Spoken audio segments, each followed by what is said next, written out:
trigger to where it began being interesting. Cool. You seem to be, I mean, both this film and Winter Brothers seem to be dealing with men in isolation and the sort of bad behavior that can result. Is that something you're particularly drawn to, that subject matter, that situation?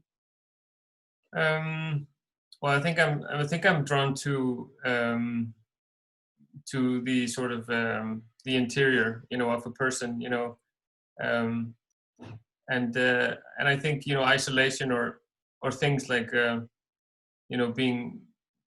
being seen or being wanted or being I think these are very good like things to explore in cinema, like the interior, the innermost depth of a person is something I feel cinema is very good at. And I think naturally I think I'm just drawn to people, to individuals that are going through difficult periods. I think it's something that I don't know why, I haven't really actually thought about it, but I think I'm just drawn to that. But in a way I'm just drawn to the things that are close to me, family relationship. It's often quite the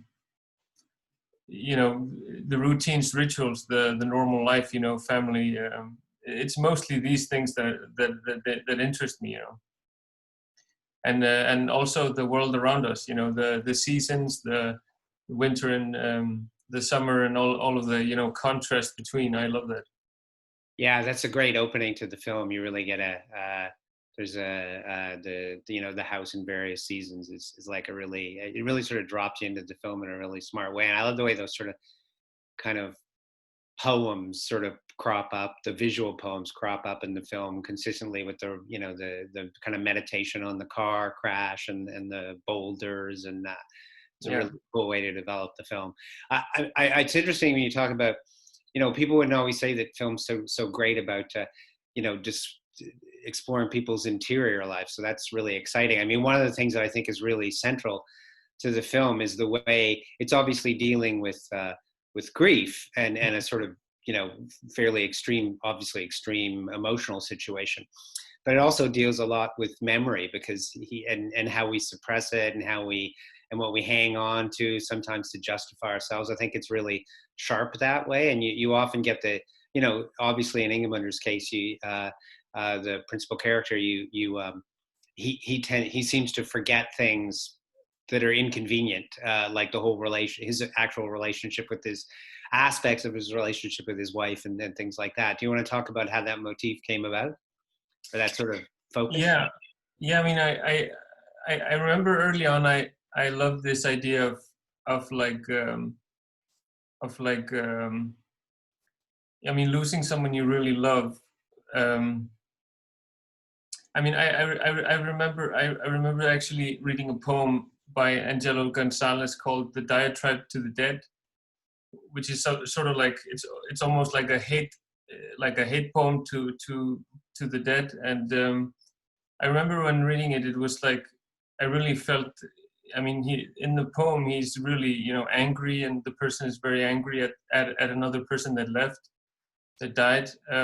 But in the anger and in the frustration, and you can just feel how much he misses her and how much he loves her. And this was just something that I felt very interesting and worth exploring, something that I wanted to sort of dive into. So yeah, I love that idea of hate and love at the same time, and I felt that's very human, it's very like life is in a way. So I think I was drawn to that. Cool.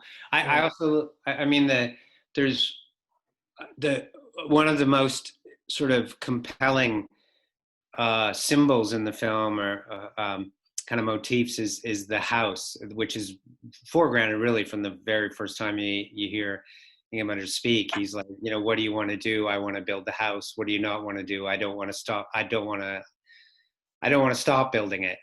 Which and like the sort of, it really sort of functions as a kind of window on where he's at and how he's kind of like in a holding pattern where doesn't want to move forward. He doesn't want to give the house, the building of the house up, because it's sort of freezing him in time. Do you want to talk a bit about how that came to you? Yeah, I mean, yeah, absolutely. I mean, I think it was a very important a very important space and the location for me. I knew that it was the place that I wanted to, visit and revisit, plenty of times during the film. I knew that it was like sort of the main one of the characters almost.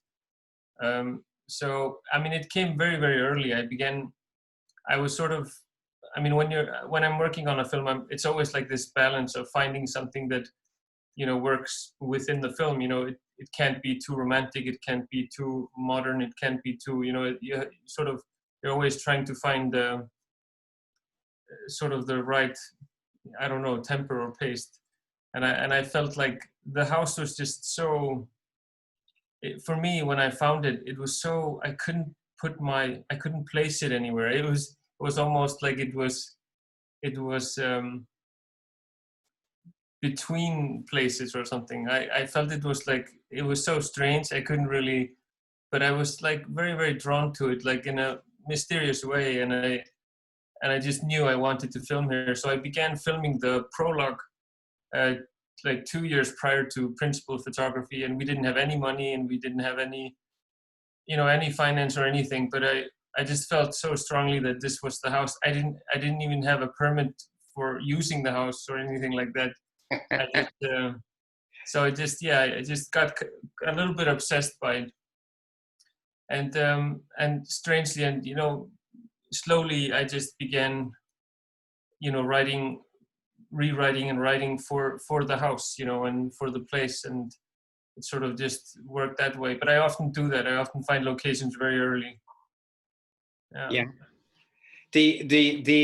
I love the fact that the house has that sort of weird fence around it that he's sort of messing with, and I mean, one of the things that comes up that's particularly brought out in the house is these sort of, and it's obviously a reflection of Ingemundar's state of mind. It's like he's there's all these sort of barriers that keep breaking down. Like, obviously there's his sort of when he finds out about his wife and the sort of moral dilemma, and then him crossing over the line as a policeman.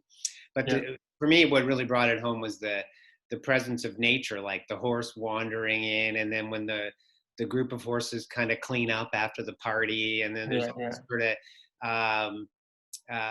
these sort of, it's a really, I found it really compelling because you didn't really know what, and even like with the tunnel too, I suppose.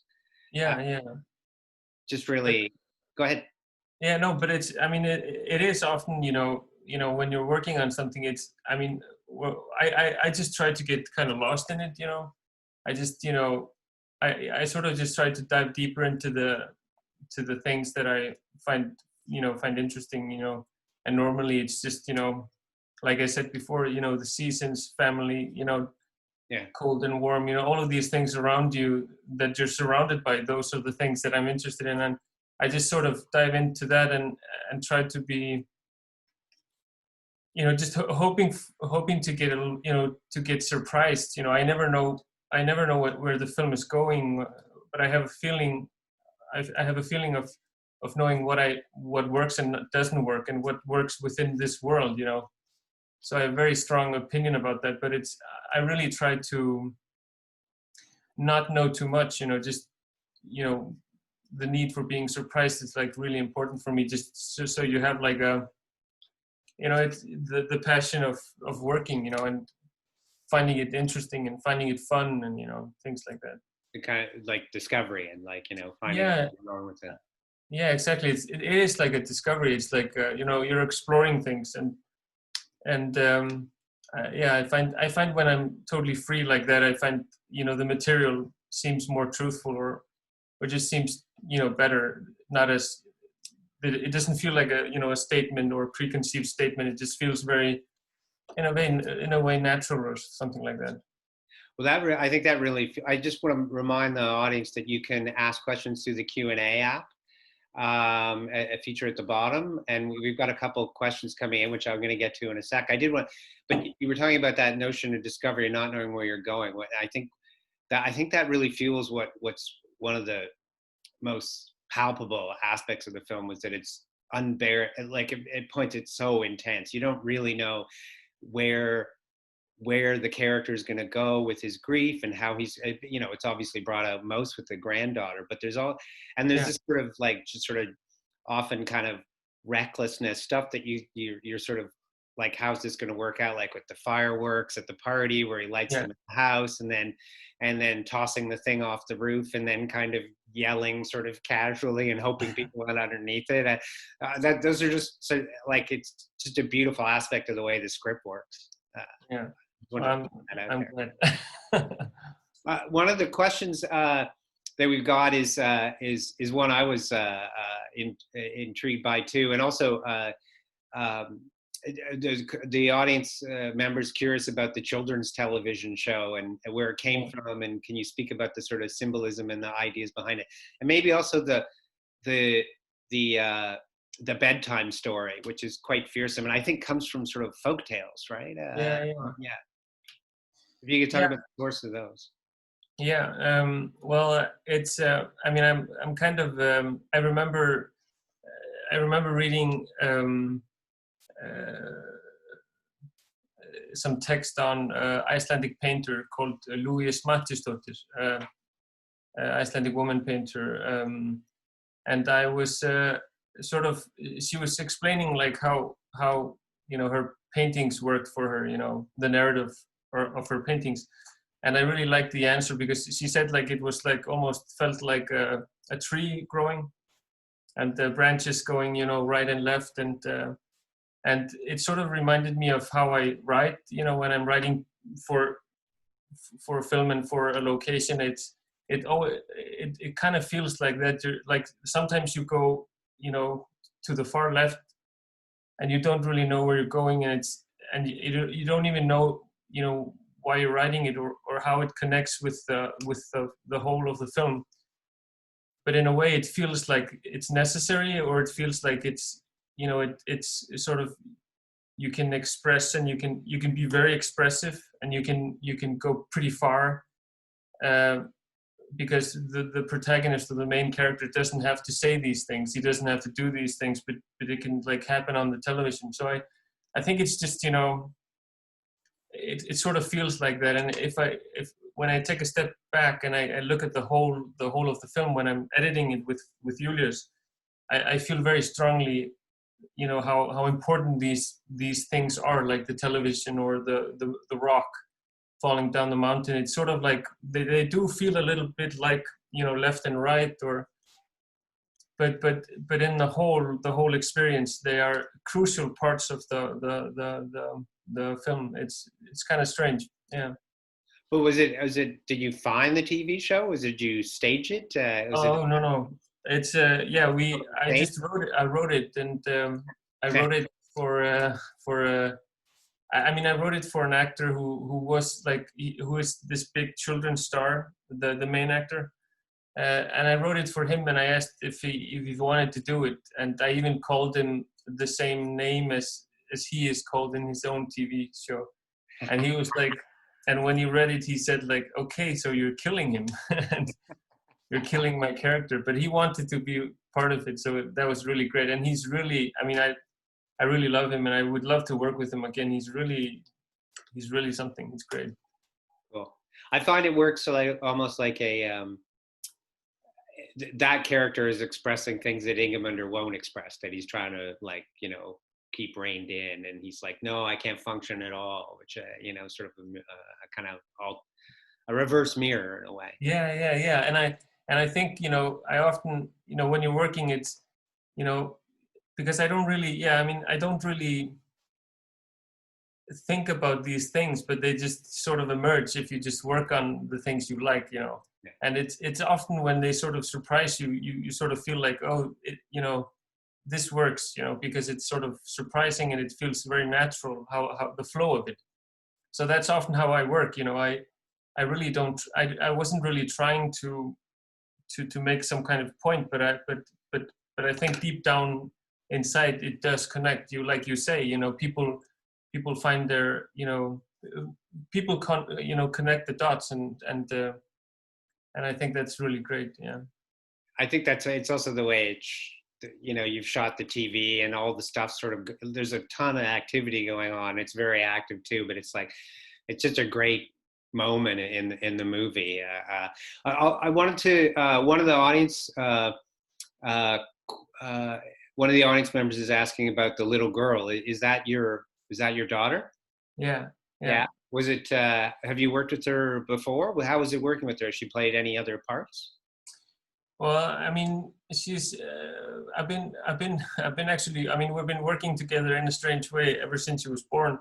I mean, we're always playing and making either video work or what do you call it, video installations, or I mean, she's a part of a lot of the things I do, my photography, my paintings, and so she is in a way a collaborator. But this was sort of the biggest, a big step forward, But I was very